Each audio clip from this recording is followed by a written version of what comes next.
Hello guys, இன்றைக்கி நம்ம சேனலில் என்ன ரெசிபி பார்க்க போகிறோன்னா தீபாவளி ஸ்பெஷல் அதிரசம் ரெசிபி தான் பார்க்க போகிறோம். நிறைய பேர் வந்து கமெண்ட்ஸில் அதிரசம் ரெசிபி போட சொல்லி நிறைய டைம் கேட்டிருந்தீங்க. ஏன்னா நான் ஆல்ரெடி வந்து ஷார்ட்ஸு வீடியோஸில் வந்து நிறைய டிப்ஸு சொல்கிறேன் அப்படின்னு சொல்லிட்டு அதிரசம் போட சொல்லி கேட்டிருந்தீங்க. அதிரசம் வந்து நான் எப்போவுமே கொஞ்சம் லேட்டாக தான் செய்வேன். ஏன்னா வந்து தீபாவளிக்கு ஒரு 2-3 டேஸ்க்கு முன்னாடி செஞ்சால் தான் கரெக்டாக வருன்றதுக்காக நான் செய்வேன். அதனால் ஃபஸ்ட்டு வந்து சாரி கொஞ்சம் லேட்டாக அப்லோட் பண்ணுறதுக்கு. ஏன்னா நான் முறுக்கும் அதிரசம் வந்து லாஸ்ட்டாக தான் செய்வேன். அதனால தான் வந்து லேட்டாக அப்லோட் பண்ணுறேன்.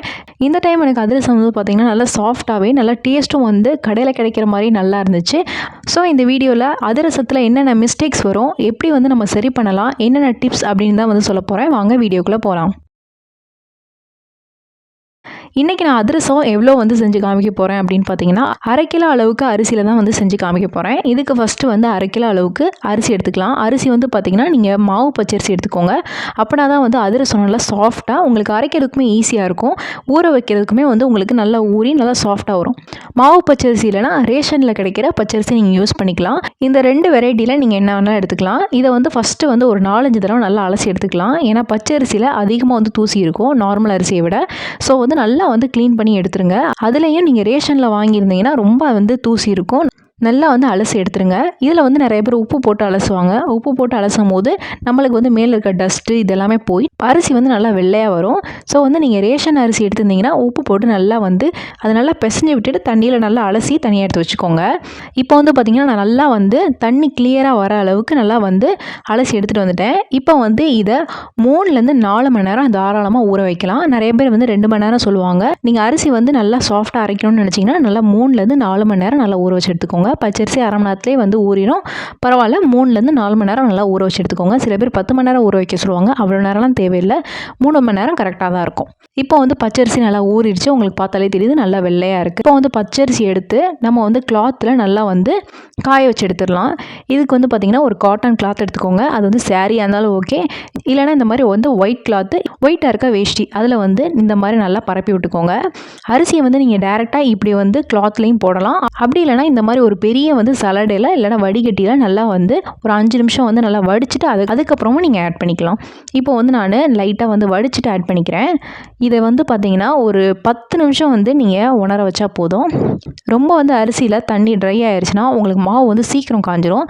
ஸோ வந்து ஒரு 10 நிமிஷம் மட்டும் நல்லா பரப்பி விட்டுட்டு ஃபேன் காற்றுலலாம் நீங்கள் வந்து உணர வைக்க தேவையில்லை. நார்மலாக ரூமில் ஃபேன் இருந்தாலும் ஓகே, இல்லைனாலும் ஓகே. உங்களுக்கு வந்து ஒரு 10 நிமிஷம் மட்டும் அப்படியே இருந்தால் போதும்.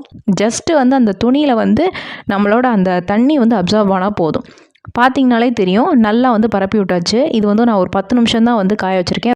ரொம்ப நேரம் வந்து நான் காய வைக்கல. இப்போ பார்த்தாலே தெரியும் கையில் வந்து லைட்டாக ஒட்டுது. இந்த அளவுக்கு வந்து நான் குவிச்சிட்டு மிக்சியில் போட்டு அரைக்க போகிறேன். கடைகளில் வந்து பார்த்திங்கன்னா தண்ணியோட தான் வந்து மில்லில் கொடுத்து அரைச்சி எடுத்துகிட்டு போவாங்க. ரொம்ப வந்து உணரலாம் வைக்க மாட்டாங்க. வீடியோஸில் என்ன சொல்லுவாங்கன்னா இந்த மாதிரி நல்லா உணர வச்சுட்டு அதுக்கப்புறம் நீங்கள் அரைங்க அப்படின்னு சொல்லுவாங்க. 1/2 மணி நேரம் அளவுக்குலாம் நீங்கள் காய வைக்கவே தேவையில்லை. லைட்டாக அது ஈரப்பதம் இருந்தாலே போதும். மிக்சியில் நம்ம அரைச்சி எடுத்துக்கலாம். இப்போ வந்து பார்த்திங்கன்னா ஒரு மிக்ஸி ஜார் எடுத்துக்கோங்க. நல்லா பெரிய மிக்ஸி ஜாராக எடுத்துக்கோங்க. அதில் வந்து தண்ணி வந்து இருக்கவே கூடாது. ஏன்னா தண்ணி இருந்துச்சுன்னா அங்கங்கே ஒட்டிக்கிறோம். உங்களுக்கு வந்து ஈஸியாக வந்து சலிக்கிறதுக்கு ஈஸியாக வராது. அரைச்சி முடிச்ச பின்னாடி அந்த ஈரத்தில் வந்து ஒட்டிக்கிறோம். ஸோ வந்து ஈரம் இல்லாமல் எடுத்துக்கோங்க மிக்ஸியை. அதில் வந்து நம்ம ரெடி பண்ணி வச்சுருக்க அரிசியை வந்து ஆட் பண்ணிக்கலாம். பேட்சாக நீங்கள் அரைக்கிறதுனால ஓகே, இல்லை ஒரே டைமில் ஃபுல்லாகவே அரைச்சி எடுத்துட்டாலும் ஓகே. நான் 1/2 கிலோன்றதுனால மிக்ஸி வந்து பெரிய மிக்ஸி. ஸோ வந்து மொத்தமாகவே போட்டுட்டேன். இப்போ வந்து பார்த்திங்கன்னா மொத்தமாக நான் போட்டுட்டேன். அரைச்சி எடுத்துகிட்டு வந்துட்டேன் பாருங்கள். நல்லாவே வந்து அரைஞ்சி வந்துருச்சு. இது வந்து நம்ம எந்த பதத்துக்கு அரைக்கணும்னு பார்த்திங்கன்னா நீங்கள் நைஸாகவும் அரைக்கிறதா இருந்தாலும் அரைக்கலாம். கொஞ்சம் வந்து அந்த நம்ம நார்மலாக சாப்பிட்ற ரவை இருக்குல்ல, வெள்ளை ரவை, அந்த அளவுக்கும் வந்து நீங்கள் அரைக்கலாம். எப்படினாலும் அரைச்சிக்கலாம். நான் வந்து பார்த்திங்கன்னா கொஞ்சம் வந்து அந்த ரவை பதத்துக்கு நான் அரைச்சி எடுத்துகிட்டு வந்திருக்கேன். இது வந்து பார்த்திங்கன்னா நல்லா ஈரப்பதமாக இருக்குது பாருங்கள். இந்த மாதிரி பதத்தில் இருந்தால் தான் உங்களுக்கு வெள்ளைப்பாகு காய்ச்சி உங்களுக்கு வந்து மிக்ஸ் பண்ணுற வரைக்கும் அந்த மாவு வந்து நல்லாயிருக்கும். இப்போ வந்து நம்ம அரைச்சி வச்சுருக்க பச்சரிசி மாவை வந்து ஒரு சலடையில் வந்து கொட்டிட்டு நம்ம வந்து நல்லா சலிச்சிக்கலாம். அதிரசத்துக்குனே தனியாக ஒரு சலடை வந்து விற்கும். அந்த மாதிரி சலடை எடுத்துக்கோங்க. நீங்கள் ரொம்ப நைஸாக வேணும்னா கூட நீங்கள் சலிச்சிக்கலாம். ஆனால் வந்து ரொம்ப பெருசாக மட்டும் இருந்துடவே கூடாது. முன்னாடி நான் அரிசி அலசும் போது காமிச்ச வடிகட்டிலாம் யூஸ் பண்ணிடாதீங்க. ரொம்ப பெருசாக இருக்கும். அதில் வந்து குருணையே வந்து மேலே வராது. அதனால் வந்து 3 சைஸ் இருக்கும்னு நினைக்கிறேன். அதில் வந்து நடு சைஸ் இல்லைனா லாஸ்ட் சைஸ் எடுத்துக்கோங்க. இதான் வந்து நம்ம சலடை வந்து சூஸ் பண்ணுறது.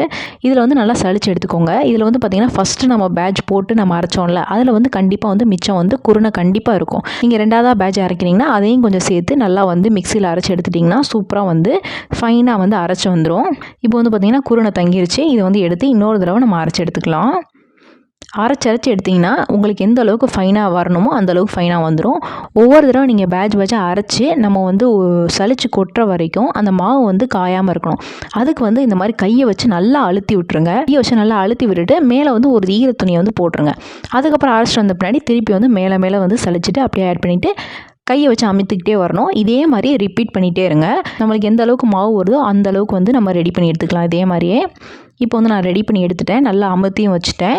இப்போ வந்து ஒரு பவுலு இல்லைனா வந்து ஒரு பாத்திரம் அகலமாக இல்லாத அளவுக்கு அந்த மாதிரி ஒரு பவுல் வந்து ஆட் பண்ணிவிட்டு ஒவ்வொரு தடவை ஆட் பண்ணிவிட்டு இந்த மாதிரி ரொம்ப அகலமான தட்டோ இல்லை வந்து அகலமான பாத்திரமோ தாம்பாளத்துலேயோ வச்சுட்டிங்கன்னா மாவு வந்து சீக்கிரம் காஞ்சிடும். அகலம் இல்லாத ஒரு பவுலில் வந்து வச்சுட்டு நல்லா வந்து ப்ரெஸ் பண்ணிவிட்டு ஒரு ஈர துணி போட்டு திரும்ப மூடி வச்சுருங்க. இப்போ வந்து நம்ம வெள்ளைப்பாகு பார்க்கலாம். வெள்ளைப்பாகு தான் வந்து ரொம்ப முக்கியம் அதிரசத்துக்கு. நிறைய பேர் வந்து வீடியோவில் வந்து 1 கிலோ அரிசிக்கு 1 கிலோ அளவுக்கு வெல்லம் ஆட் பண்ண சொல்லுவாங்க. 1 கிலோ அரிசிக்கு நீங்கள் 1 கிலோ அளவுக்கு வெல்லம் ஆட் பண்ணிங்கன்னா வெல்லம் வந்து அதிகமாக இருக்கிறதுனால ரொம்ப வந்து இலகலாகவே இருக்கும் மாவு. உங்களுக்கு அந்த அளவுக்குலாம் வந்து தேவைப்படாது. இப்போ நான் 1/2 கிலோ அளவுக்கு எடுத்திருக்கேன்னா அரிசி 375 கிராம் தான் வந்து மேக்ஸிமமே தேவைப்படும். அதாவது வந்து நான் 1 கப் அளவுக்கு அரிசி எடுத்தேன்னா அதில் 3/4 கப் அளவுக்கு தான் வந்து வெல்லமே தேவைப்படும். அதுவே வந்து பார்த்திங்கன்னா உங்களுக்கு எக்ஸ்ட்ரா தான் இருக்கும்.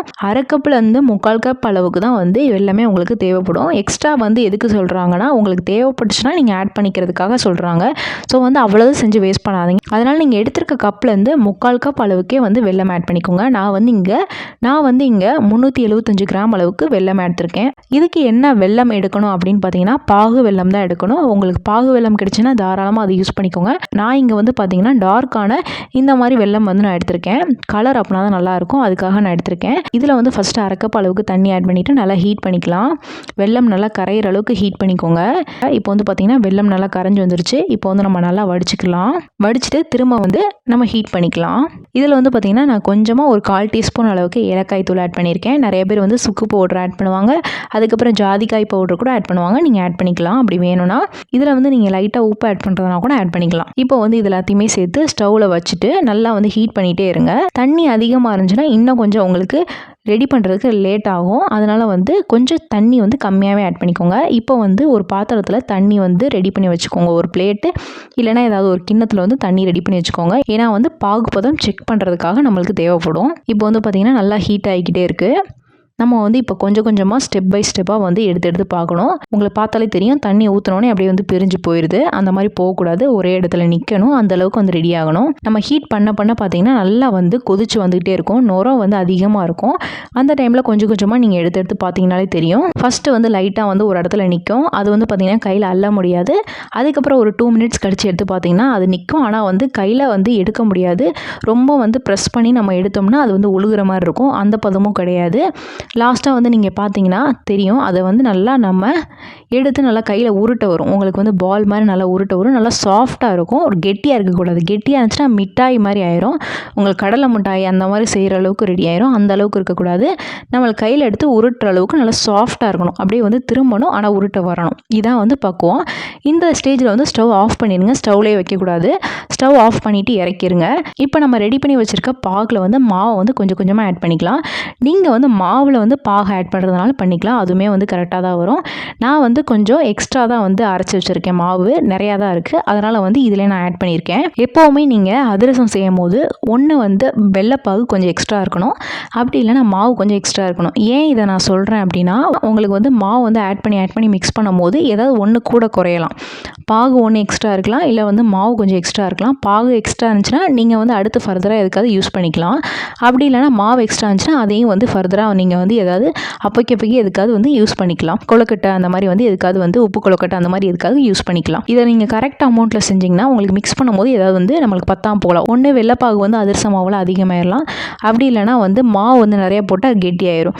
அப்போ வந்து வெள்ளைப்பாகு வந்து ஆட் பண்ணுற மாதிரி இருக்கும். அதனால் இதில் 2ல் 1 ஏதாவது வந்து கொஞ்சம் எக்ஸ்ட்ரா எடுத்துக்கோங்க. அப்படின்னா தான் உங்களுக்கு மிக்ஸ் பண்ணும்போது கரெக்டாக இருக்கும். இப்போ வந்து பார்த்தீங்கன்னா நான் எடுத்திருக்க வெள்ளைப்பாவுக்கும் நான் ரெடி பண்ணி வச்சுருக்க மாவுக்குமே வந்து கரெக்டாக வந்து ஈவனாகவே வந்துடுச்சு. அதனால் வந்து நல்லா மிக்ஸ் பண்ணிட்டேன். இதில் வந்து பார்த்திங்கன்னா அங்கங்கே கட்டி இருக்கிற மாதிரி இருக்கும். ஆனால் அந்த ஹீட்டில் வந்து பார்த்திங்கன்னா டைம் ஆக ஆக அந்த கட்டிலாம் இல்லாமல் போயிடும். ஏன் அப்படின்னா அந்த வெள்ளைப்பாகோட ஹீட்டில் வந்து எல்லாமே உடஞ்சி அப்படியே வந்து ஈவனாகவே வந்து அது ஊற ஆரம்பிச்சிரும். இப்போ வந்து நான் என்ன பண்ணுறேன்னா ஒரு 2 டீஸ்பூன் அளவுக்கு நல்லெண்ணெய் ஆட் பண்ணிக்கிறேன். நல்லெண்ணெய் ஆட் பண்ணி செய்யும்போது அந்த அதிரசம் வந்து சுடும் போது வந்து ஷைனிங்காக இருக்கும்னு சொன்னாங்க. ஸோ வந்து நான் அதை ஆட் பண்ணியிருக்கேன். நீங்கள் வேணாம்னு நினச்சிங்கன்னா நீங்கள் தாராளமாக ஸ்கிப் பண்ணிக்கலாம். இப்போ இதெல்லாமே நல்லா மிக்ஸ் பண்ணி வந்துருச்சு. கட்டி வந்து ஓரளவுக்கு இல்லாமல் இருக்குது. இப்போ வந்து 1 டீஸ்பூன் அளவுக்கு நம்ம வெள்ளை எள்ளு ஆட் பண்ணிக்கலாம். கொஞ்சமாக ஆட் பண்ணிக்கோங்க, ரொம்ப வந்து தேவைப்படாது. இதுக்கு வந்து நீங்கள் கருப்பு எள்ளு ஆட் பண்ணுறதுனா கூட ஆட் பண்ணிக்கலாம். நல்லா டேஸ்ட்டு நல்லாயிருக்கும். இதே டைமில் நீங்கள் சுக்கு பவுடர் ஆட் பண்ணிக்கலாம், இல்லை ஜாதிக்காய் பவுடர் ஆட் பண்ணிக்கலாம். உங்களுக்கு விருப்பப்பட்டால் நீங்கள் ஆட் பண்ணிக்கலாம். இப்போ வந்து பார்த்தீங்கன்னாலே தெரியும் உங்களுக்கு கலக்கும் போது நல்லா வந்து கெட்டிப்பட்டுருச்சு. அதனால் நான் மரக்கட்டை கரண்டி போட்டிருக்கேன். நிறைய பேர் வந்து இந்த டிப்ஸு சொல்லுவாங்க. அந்த மோர் கடையிற மத்து இல்லைனா வந்து பருப்பு கடையிற மத்து பின்னாடி வந்து இந்த வச்சு நல்லா மிக்ஸ் பண்ண சொல்லுவாங்க. அப்படி நீங்கள் மிக்ஸ் பண்ணலாம். நிறையா செஞ்சிங்கன்னா நான் வந்து கம்மியாக செஞ்சுருக்கிறதுனால நான் வந்து நார்மலாகவே வந்து ஒரு கரண்டியில் வந்து மிக்ஸ் பண்ணிட்டேன். பெஸ்ட்டு வந்து பார்த்திங்கன்னா மரக்கட்டை கரண்டி இல்லைனா வந்து இந்த பருப்பு கடையிற மத்துக்கு பின்னாடி இருக்கிறத வச்சு நல்லா கிண்டி விட்டிங்கன்னா உங்களுக்கு ஈஸியாக இருக்கும். நான் வந்து இது தனியாக தான் செஞ்சேன். அதனால் வந்து நான் நார்மலாகவே வந்து கம்மியாக செஞ்சதுனால எனக்கு ஈஸியாக தான் இருந்துச்சு. அப்படி வந்து நீங்கள் நிறையா செய்கிறீங்கன்னா கண்டிப்பாக இன்னொரு ஆள் வேணும். ஒரு ஆள் கொட்டணும், இன்னொரு ஆள் வந்து கலக்கணும். அந்த மாதிரி ரெடி பண்ணிக்கோங்க. இதில் வந்து பார்த்திங்கன்னா ஒரு பிஞ்ச் வந்து நான் பேக்கிங் சோடா ஆட் பண்ணிக்கிறேன். பேக்கிங் சோடா ஆட் பண்ணும்போது என்ன ஆகும்னா மாவு வந்து பார்த்திங்கன்னா நல்லா சாஃப்டாக இருக்கும் உங்களுக்கு. அதே மாதிரி சீக்கிரம் புளிச்சிரும். எந்த அளவுக்கு உங்களுக்கு மாவு வந்து நல்லா புளிச்சு வருதோ அந்தளவுக்கு வந்து உங்களுக்கு நல்லா வந்து உப்பி வரும்னு சொல்லுவாங்க. நல்லா வந்து சாஃப்டாகவும் இருக்குன்னு சொல்லுவாங்க.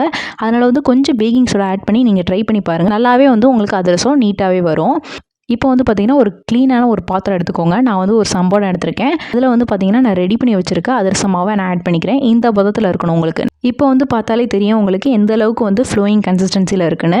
ரொம்ப வந்து கெட்டியாக நீங்கள் ரெடி பண்ணிட்டீங்கன்னா ஒரு 2-3 நாள் கழித்து பார்த்திங்கன்னா ரொம்ப வந்து மாவு இறுகி போயிடும். அதே டைம் உங்களுக்கு வந்து பாகுபதம் வந்து கரெக்டாக இல்லை, வெல்லம் அதிகமாகிடுச்சுன்னா ரொம்ப வந்து இதே கன்சிஸ்டன்சியில் தான் இருக்கும். உங்களுக்கு 2 நாள் ஆனால் கூட இதே கன்சிஸ்டன்சியில் அப்படியே வந்து கொலனே தான் இருக்கும். ஸோ வந்து நல்லா ஹீட்டாக இருக்கும் போதே வந்து மாவை போட்டு நல்லா மிக்ஸ் பண்ணிடுங்க. ஏன்னா டைம் ஆயிடுச்சுன்னா அது அந்த அளவுக்கு வந்து இறுகி பிடிக்காது. ஸோ வந்து நம்ம ரெடி பண்ண உடனே அதே பாத்திரத்தில், அதனால தான் வந்து நான் ரெடி பண்ண அந்த பாகுபத பாத்திரத்திலே ஹீட்லேயே வந்து நான் மிக்ஸ் பண்ணேன். நான் வந்து மரக்கட்டை கரண்டியில் மிக்ஸ் பண்ணும்போது எனக்கு ரொம்ப வந்து ஹார்டாக இருந்த மாதிரி இருந்துச்சு. அந்த மாதிரி இருந்தால் தான் கொஞ்சம் வந்து உங்களுக்கு உள்ளுக்கு ஊற்றும் போது கொஞ்சம் வந்து இலகலாக தெரியும். அப்படி வந்து உங்களுக்கு ரொம்ப தண்ணியாக இருக்க மாதிரி இருந்துச்சுன்னா இன்னும் கொஞ்சம் மாவு போட்டு நீங்கள் கிண்டுற மாதிரி இருக்கும். அதனால தான் சொன்னேன் கொஞ்சம் வந்து எக்ஸ்ட்ராவாக நீங்கள் மாவு வந்து ரெடி பண்ணி வச்சிட்டிங்கன்னா உங்களுக்கு அட்ஜஸ்ட் பண்ணுறதுக்கு ஈஸியாக இருக்கும். இப்போ வந்து பார்த்திங்கன்னா இந்த கன்சிஸ்டன்சியில் இருக்குது. ஆனால் 2 நாள் கழித்து வந்து பார்த்திங்கன்னா நல்லா வந்து கெட்டியாயிரும்.